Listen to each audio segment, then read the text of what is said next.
السلام علیکم ورحمۃ اللہ وبرکاتہ۔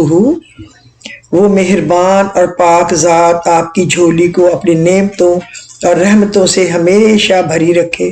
اللہ تعالیٰ آپ کو ہمیشہ سلامت رکھے اور اپنے حفظ و امان میں رکھے، آمین ثم آمین۔ لا الہ الا اللہ محمد رسول اللہ۔ انسان دو معاملات میں بالکل بے بس ہے، دکھ سے بھاگ نہیں سکتا اور خوشی خرید نہیں سکتا۔ اللہ تعالیٰ آپ کو ہر قسم کے دکھ سے محفوظ رکھے اور ہمیشہ خوش رکھے، آمین یا رب العالمین۔ اے میری سانسوں کے مالک، میری نافرمانیوں کے بعد بھی مجھے رزق عطا کرنے والے، میرے گناہوں کی پردہ پوشی کرنے والے اللہ تعالیٰ، میرے کمزور جسم پر رحم فرما، مجھ پر اپنے احسانات جاری رکھ اور میرے ہر کام میں اپنا کرم کر۔ یعنی ہم سب پہ اللہ رحم کرے، ہمارے کاموں میں آسانیاں دے، عزت دے، ایمان دے، سکون چین راحت دے اور خیر و برکت عطا فرمائے۔ آج میں بہت امپورٹنٹ ٹاپک آپ کو دو ڈسکس کروں گی۔ ایک تو یہ ہے کہ توکل کہتے کسے ہیں؟ کئی لوگ کہتے ہیں بس ہاتھ پہ ہاتھ رکھ کے بیٹھ جاؤ، آسمان سے منو سلوا اتر آئے گا، اس کو توکل کہتے ہیں۔ یہ توکل نہیں ہے۔ آج میں آپ کو سمجھاؤں گی کہ توکل ہے کیا۔ کام کریں، محنت کریں، پھر انجام خدا پہ چھوڑیں۔ اور ایک جو ہر گھر کی مصیبت ہے، قرض، اس سے نکلنے کے لیے کون سی بہترین دعا ہے جس سے آپ قرض سے نکل جائیں گے، مشکل کام جو ہے وہ آسان ہو جائے گا۔ آج کچھ لوگوں کے آئے ہیں فون کہ تنگی کے بارے میں، کہ بہت زیادہ تنگی ہے اور بہت زیادہ قرض ہے، تو میں نے کہا چلو اس پہ ایپیسوڈ ہی کر دوں گی تاکہ ساروں کا فائدہ ہو جائے، اور جنہوں نے کہا پوچھا ہے ان کی بھی ہیلپ ہو جائے۔ اللہ تعالیٰ بہت مہربان ہے۔ اللہ ہم سب پر اپنا خاص فضل، خاص کرم، خاص عنایت فرمائے۔ اللہ بہت بڑا ہے اور یقیناً وہ ایسا کرے گا۔ اچھا، اب میں آپ کو ذرا حضرت اویس کرنی کی بات سناؤں۔ حضرت اویس کرنی کو جنت کے دروازے پر کیوں روک لیا جائے گا؟ کبھی کسی نے سوچا ہے کہ ان کو جنت کے دروازے پر روک لیا جائے گا تو لیکن روک کیوں لیا جائے گا؟ بھائی کرم، ایک دفعہ آپ میری آج غور سے بات سنیں تاکہ آپ بھی جنت کے حقدار بن جائیں۔ حضور اکرم صلی اللہ علیہ وسلم نے فرمایا جب لوگ جنت میں جا رہے ہوں تو اویس کرنی کو جنت کے دروازے پر روک لیا جائے گا۔ حضرت اویس کرنی کون ہے؟ اویس نام ہے، عامر کے بیٹے ہیں، عامر کے بیٹے ہیں، مراد قبیلہ ہے، کرن ان کی شاخ ہے اور یمن ان کی رہائش گاہ تھی۔ حضرت نے ماں کی حد درجہ خدمت کی، وہ آسمانوں تک پہنچی اور اویس کرنی حضور کی خدمت میں حاضر نہیں ہو سکے۔ جبرائیل آسمان سے پہنچے اور ان کی بات کو حضور نے بیان کیا۔ چونکہ حضور دیکھ رہے تھے کہ آئندہ آنے والی نسلیں اپنی ماؤں کے ساتھ کیا سلوک کریں گی۔ ایک سائل نے سوال کیا، یا رسول اللہ صلی اللہ علیہ وسلم قیامت کب آئے گی؟ تو آپ نے ارشاد فرمایا مجھے نہیں معلوم کب آئے گی۔ تو سائل نے کہا کوئی نشانی تو بتا دیں۔ آپ نے فرمایا جب اولاد اپنی ماں کو ذلیل کرے گی تو قیامت آئے گی۔ حضور صلی اللہ علیہ وسلم نے حضرت عمر رضی اللہ تعالیٰ عنہ، حضرت علی رضی اللہ تعالیٰ عنہ سے کہا کہ تمہارے دور میں ایک شخص ہوگا جس کا نام ہوگا اویس بن عامر، درمیانہ قد، رنگ کالا، جسم پر ایک سفید داغ۔ حضور صلی اللہ علیہ وسلم نے ان کا حلیہ ایسے بیان کیا جیسے سامنے دیکھ رہے ہوں۔ وہ آئے گا، جب وہ آئے گا تو تم دونوں نے اس سے دعا کرانی ہے۔ حضرت عمر رضی اللہ تعالیٰ عنہ اور حضرت علی رضی اللہ تعالیٰ عنہ کو اویس کرنے کی دعا کی ضرورت نہیں تھی۔ یہ امت کو پیغام پہنچانے کے لیے ہے کہ ماں کا کیا مقام ہے۔ حضرت عمر رضی اللہ تعالیٰ عنہ حیران ہو گئے اور سوچنے لگے حضور صلی اللہ علیہ وسلم کیا کہہ رہے ہیں کہ ہم اویس سے دعا کروائیں؟ تو حضور صلی اللہ علیہ وسلم نے فرمایا عمر، علی، اویس نے ماں کی خدمت اس طرح کی ہے جب وہ ہاتھ اٹھاتا ہے تو اللہ تعالیٰ اس کی دعا کو خالی نہیں جانے دیتا۔ حضرت عمر رضی اللہ تعالیٰ عنہ 10 سال خلیفہ رہے، 10 سال حج کیا، لیکن انہیں اویس نہ ملے۔ ایک دن سارے حاجیوں کو اکٹھا کر لیا اور کہا تمام حاجی کھڑے ہو جاؤ۔ آپ کے حکم پر تمام حاجی کھڑے ہو گئے۔ پھر کہا سب بیٹھ جاؤ، صرف یمن والے کھڑے رہو، تو سب بیٹھ گئے اور یمن والے کھڑے رہے۔ پھر کہا یمن والے سارے بیٹھ جاؤ، صرف مراد قبیلہ کھڑا رہے۔ پھر کہا مراد والے سب بیٹھ جاؤ، صرف کرن والے کھڑے رہو، تو مراد قبیلے والے بیٹھ گئے، صرف ایک آدمی بچا۔ اور حضرت عمر نے کہا تم کرنی ہو؟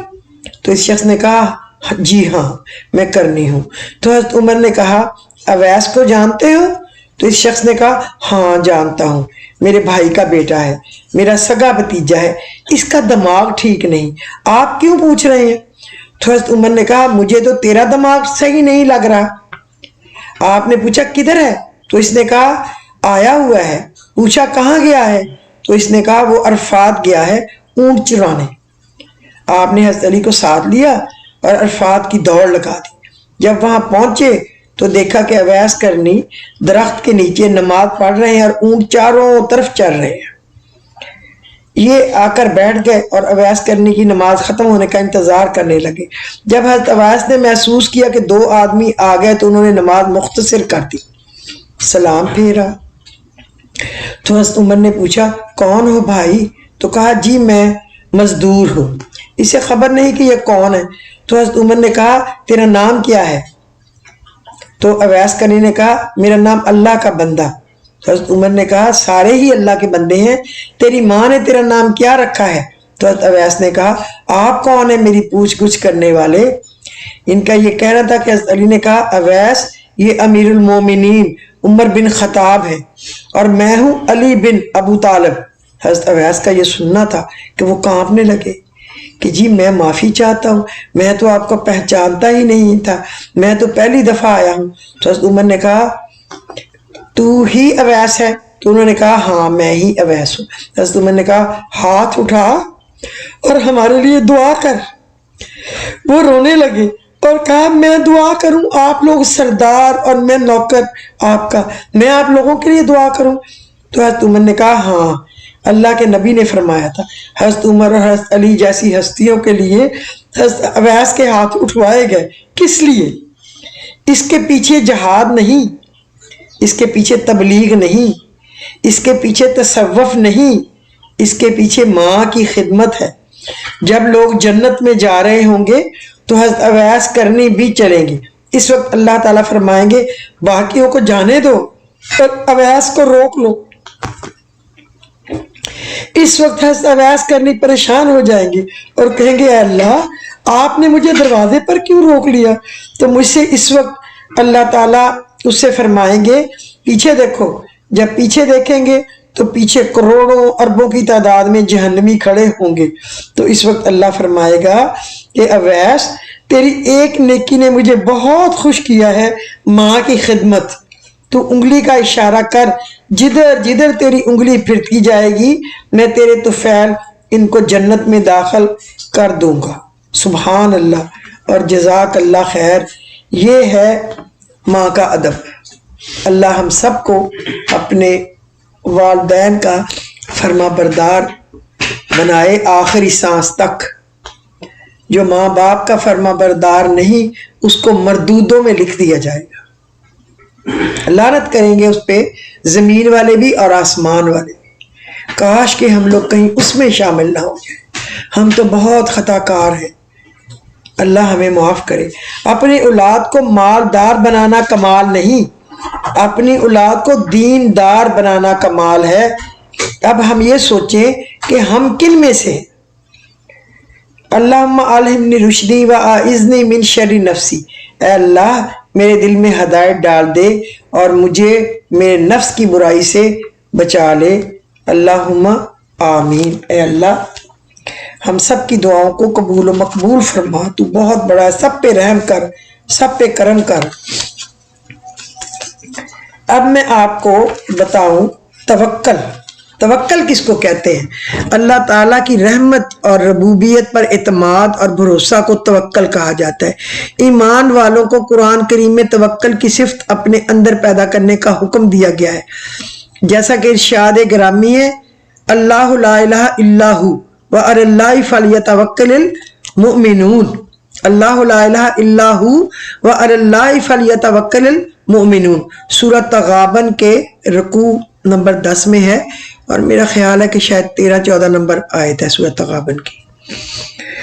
تو اس میں اسم اعظم ہے، اللہ کے سوا کوئی معبود نہیں، اور ایمان والوں کو بس اللہ پر ہی توکل کرنا چاہیے۔ ایک اور جگہ فرمایا گیا ہے وَتَوَكَّلْ عَلَى الْحَيِّ الَّذِي لَا يَمُوتُ، اور تم بھروسہ کرو اس زندہ و جاوید ہستی پر جس کو فنا اور موت نہیں، سورہ الفرقان رکوع نمبر 5۔ جس بندہ مومن کا دل مطمئن ہو اور اپنی ہر ضرورت کے لیے اللہ جل شانہ کو اپنا کارساز تسلیم کرتا ہو، ایسے بندہ مومن کی ہر ضرورت کے لیے اللہ کی ذات کافی ہے۔ سورۃ طلاق میں ہے نا، سورۃ طلاق کا 10 نمبر پارہ، وَمَن يَتَوَكَّلْ عَلَى اللَّهِ فَهُوَ حَسْبُهُ إِنَّ اللَّهَ بَالِغُ أَمْرِهِ، یہ سورۃ طلاق کے تھوڑی سی دیر بعد ہی آ جائے گا سورۃ طلاق میں، وَمَن يَتَوَكَّلْ عَلَى اللَّهِ فَهُوَ حَسْبُهُ إِنَّ اللَّهَ بَالِغُ أَمْرِهِ قَدْ جَعَلَ اللَّهُ لِكُلِّ شَيْءٍ قَدْرًا۔ لیکن جو میں آپ کو پہلا پورشن اس کا بتانے لگا وہ ہے وَمَن يَتَوَكَّلْ عَلَى اللَّهِ فَهُوَ حَسْبُهُ إِنَّ اللَّهَ بَالِغُ أَمْرِهِ، جو بندہ توکل کرے اللہ پر تو اللہ اس کے لیے بالکل کافی ہے، بلا شبہ اللہ تعالیٰ اپنا کام پورا کرنے والا ہے۔ یہ ہر نماز فرض پڑھنے کے بعد نا، ہر نماز کے تو اس کو ایک دفعہ پڑھنے کے لیے حضور پاک نے کہا ہوا ہے، الحمد شریف پڑھو، پھر آیت الکرسی پڑھو، پھر یہ پڑھو لقد جاءکم رسول، سورۃ توبہ کی آخری، اور اس کے بعد وَمَن يَتَّقِ اللَّهَ يَجْعَل لَّهُ مَخْرَجًا وَيَرْزُقْهُ، یہ پڑھو، اور پھر سورہ حشر کی آخری جو ہے نا هُوَ اللَّهُ الَّذِي لَا إِلَٰهَ إِلَّا هُوَ، یہ آخر تک پڑھ دو، اور پھر تینوں کل پڑھ لو، تو اللہ تعالیٰ جو ہے نا ایک قسم کا آپ کا توکل والوں میں لکھ دیتا ہے اور آپ کی روزی کو کھول دیتا ہے۔ توکل کا مطلب ترک اسباب نہیں ہے۔ آج میں اس پہ اس لیے بات چیت کر رہی ہوں کہ آج بہت سارے لوگوں کا بہت پریشانی میں میسج آئے ہیں، تو میں تو بیٹھی ہی اس لیے ہوں کہ کسی کا کوئی پرابلم ہو تو اس کو حل اللہ نے کرنا ہے، لیکن میں ان کو راستہ تو بتا دوں کہ یہ گلی سیدھی فلانے بازار کی طرف جاتی ہے، تو یہ پڑھائی سیدھی اللہ کے اس کام کی طرف جاتی ہے جس سے یہ کام آپ کا ہو جائے۔ توکل کا مطلب ترک اسباب نہیں ہے، اگرچہ یہ بھی توکل کا ایک مرتبہ اور درجہ ہے جس پر فائز ہونا ہر کسی کے بس کی بات نہیں۔ اسباب اختیار کرتے ہوئے ہر کام کی تکمیل کے لیے خدا کی ذات پر بھروسہ اور اعتماد کرنا بھی کامیابی اور کامرانی کی دلیل ہے۔ موت و حیات، عزت و ذلت، دکھ اور سکھ، نفع اور نقصان خدا کے اختیار میں ہے۔ اگر یہ یقین ہمارے دلوں میں پختہ ہو جائے تو دنیا کی کوئی چیز ہمیں نقصان نہیں پہنچا سکتی۔ وقتی طور پر اگر ہم مصائب و مشکلات کا شکار بھی ہو جائیں تو کوئی نہ کوئی راستہ غیبی طور پر ایسا ضرور نکل آتا ہے کہ ہمیں ان پریشانیوں سے نجات مل جاتی ہے، جس کا وعدہ قرآن کریم میں اس طرح ہے۔ یہ اب مکمل ہے وہی آیت جو میں نے ابھی آپ کو سنائی تھی، وَمَن يَتَّقِ اللَّهَ يَجْعَل لَّهُ مَخْرَجًا وَيَرْزُقْهُ مِنْ حَيْثُ لَا يَحْتَسِبُ وَمَن يَتَوَكَّلْ عَلَى اللَّهِ فَهُوَ حَسْبُهُ إِنَّ اللَّهَ بَالِغُ أَمْرِهِ قَدْ جَعَلَ اللَّهُ لِكُلِّ شَيْءٍ قَدْرًا۔ اور جو شخص اللہ سے ڈرے اللہ تعالیٰ اس کے لیے پریشانیوں سے نکلنے کا راستہ پیدا فرما دیتے ہیں اور ایسی جگہ سے روزی دیتے ہیں جس کا گمان تک نہ ہو، اور جو شخص اللہ پر توکل کرے تو اللہ اس کو کافی ہے۔ اس قرآنی آیت سے صاف طور پر یہ، اور اللہ اپنا کام مکمل کرتا ہے جو اس نے سوچا ہوتا ہے۔ اس آیت کے صاف واضح ہوگا کہ جو بندہ اللہ سے ڈرے یعنی تقوی اختیار کرے اور توکل کو اپنائے تو اللہ اس کے لیے ایسے حالات و اسباب پیدا کر دیتے ہیں کہ ہر مشکل اور ہر پریشانی سے چھٹکارا پا لیتا ہے، اور اس کو ایسی جگہ سے رزق پہنچاتے ہیں جہاں سے اسے رزق ملنے کا کوئی گمان بھی نہ ہو۔ گویا تقوی اور توکل ایسی عمدہ صفات ہیں کہ آج ہم اپنے اندر پیدا کر لیں تو یہ آئے دن کی مشکلات و آفات ہمارے در پہ نہ ہو۔